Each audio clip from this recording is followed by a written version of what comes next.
el policía militar comprobó mi identificación, tomó nota en su cuaderno y abrió la verja.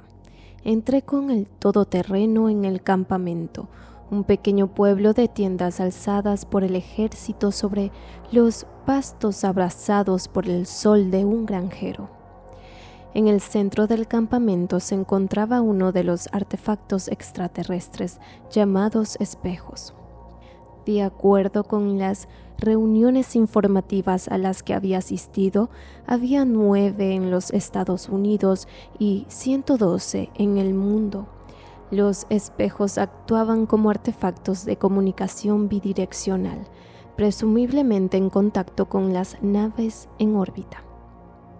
Nadie sabía por qué los extraterrestres no querían hablar con nosotros en persona. Quizá temían a los piojos. A cada espejo se le asignó un equipo de científicos que incluía un físico y un lingüista. Gary, Donnelly y yo estábamos en este. Gary me estaba esperando en el aparcamiento. Nos orientamos a través de un laberinto circular de parapetos de hormigón hasta que llegamos a la gran tienda que cubría el propio espejo. Frente a la tienda había una carretilla de equipo cargada con cosas sacadas del laboratorio de fonología de la universidad. La había enviado de antemano para que el ejército la examinase. También había, dispuestas sobre trípodes, 3 cámaras de video, cuyos objetos se enfocaban a través de una ventana en la pared de tela, el interior de la tienda. Todo lo que hiciéramos Gary y yo sería revisado por muchas otras personas, incluyendo miembros de la inteligencia militar.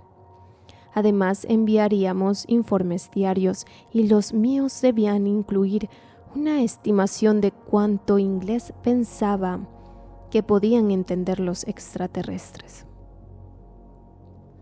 Gary abrió la lona de la tienda y me hizo un gesto para que entrase.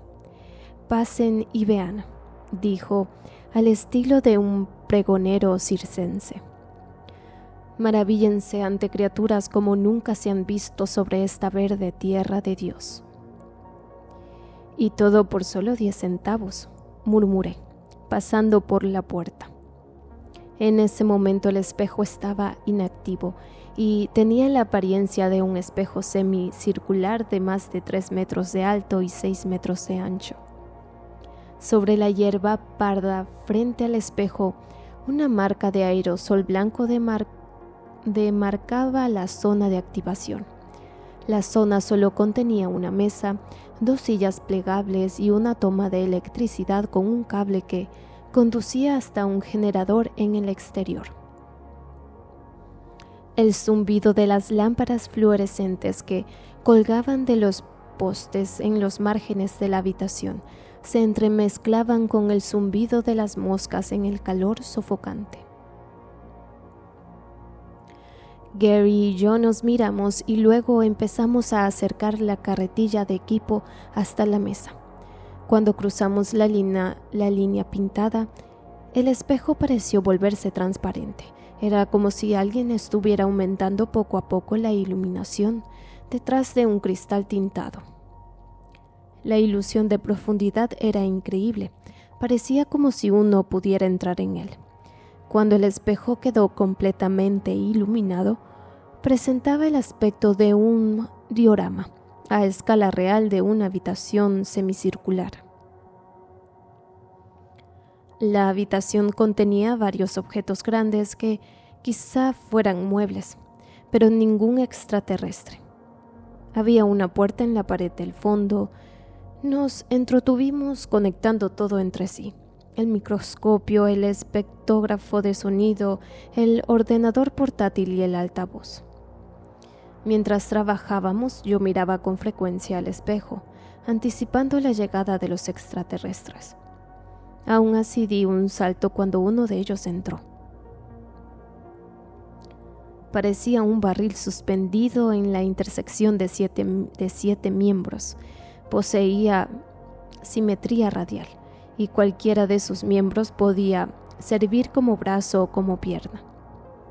El que tenía ante mí caminaba sobre 4 piernas, con 3 brazos no consecutivos recogidos contra sus costados.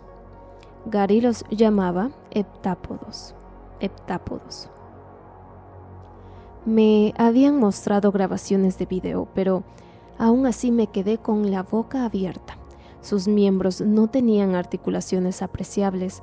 Los anatomistas suponían que quizá estuvieran sostenidos por columnas vertebrales. Fuera cual fuera su estructura subyacente, los miembros de los heptápodos se las arreglaban para moverse de forma desconcertantemente fluida. Su torso se deslizaba sobre los miembros oscilantes con la suavidad de un hovercraft. 7 ojos sin párpado formaban un anillo en la parte superior del cuerpo del heptápodo. Volvió hasta el umbral por el que había entrado. Hizo un breve sonido chisporroteante y volvió al centro de la habitación seguido por otro heptápodo. En ningún momento se dio la vuelta. Escalofriante pero lógico. Con ojos en todas direcciones, cualquier dirección podía ser delante. Gary había estado observando mi reacción. ¿Lista?, preguntó. Respiré hondo, tan lista como puedo.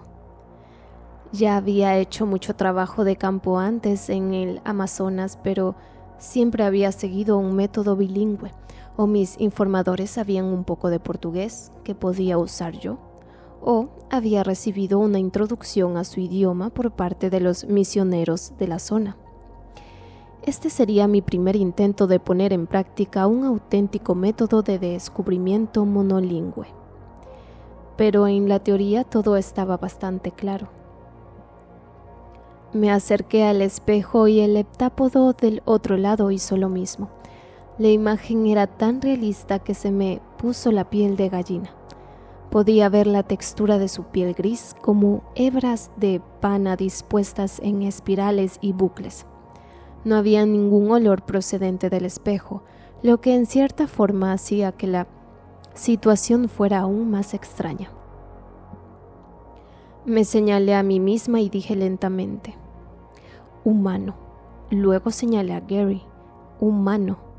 Luego señalé a los 2 heptápodos y dije: ¿qué sois vosotros? No hubo reacción. Volví a intentarlo y luego otra vez. Uno de los heptápodos se señaló a sí mismo con un miembro, manteniendo juntos los 4 dígitos de su extremo. Era una suerte. En algunas culturas una persona señala con la barbilla. Si el heptápodo no hubiera usado uno de sus miembros, no hubiera sabido qué gesto buscar. Oí un breve sonido de aleteo y vi cómo vibraba un orificio arrugado en la parte superior de su cuerpo. Estaba hablando. Luego señaló a su acompañante y volvió a emitir el aleteo. Me dirigí a mi ordenador. En su pantalla había 2 espectrografías virtualmente idénticas que representaban esos sonidos. Marqué una de ellas para reproducirla. Me señalé a mí misma y dije humano de nuevo, e hice lo mismo con Gary. Luego señalé al heptápodo y emití el aleteo por el altavoz. El heptápodo aleteó un poco más. La segunda mitad de la espectrografía de su frase parecía una repetición. Si llamábamos a la frase anterior aleteo 1, entonces esta otra era aleteo 2, aleteo 1. Señalé a algo que podía ser una silla para heptápodos. ¿Qué es eso? El heptápodo se lo pensó y luego señaló a la silla y habló algo más.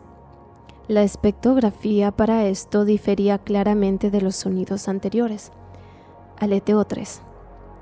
De nuevo señalé a la silla mientras reproducía aleteo 3. El heptápodo contestó, juzgando por la espectrografía, parecía como aleteo 3 Aleteo 2. Interpretación optimista. El heptápodo estaba confirmando que mis frases eran correctas, lo que implicaba que las pautas del discurso heptápodo y humano eran compatibles. Interpretación pesimista. Tenía tos crónica. En el ordenador delimité ciertas secciones de la espectrografía y tecleé un significado tentativo para cada una. Heptápodo para aleteo 1, sí para aleteo 2 y silla para aleteo 3. Luego escribí idioma heptápodo A como cabecera para todas las frases. Gary miraba mientras yo escribía. ¿Qué representa la A? Solo es para distinguir este idioma de cualquier otro que puedan usar los heptápodos, dije. Él asintió. Ahora vamos a intentar algo solo para divertirnos. Señalé a cada heptápodo e intenté imitar el sonido de aleteo 1, heptápodo. Después de una larga pausa, el primer heptápodo dijo algo y luego el segundo dijo otra cosa, pero ninguna de las espectrografías se parecía a nada dicho antes. No podía adivinar si estaban hablando entre ellos o a mí, puesto que no tenían caras que pudieran dirigir a un lado o a otro. Intenté pronunciar aleteo 1 de nuevo, pero no hubo ninguna reacción. Ni me he acercado, gruñí. A mí me impresiona el mero hecho de que puedas producir esos sonidos, dijo Gary. Deberías oír mi llamada del alce, los espanta a todos.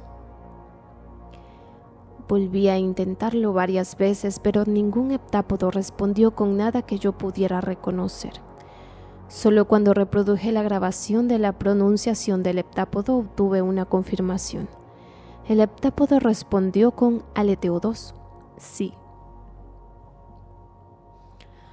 ¿Así que no hay más remedio que usar grabaciones?, preguntó Gary.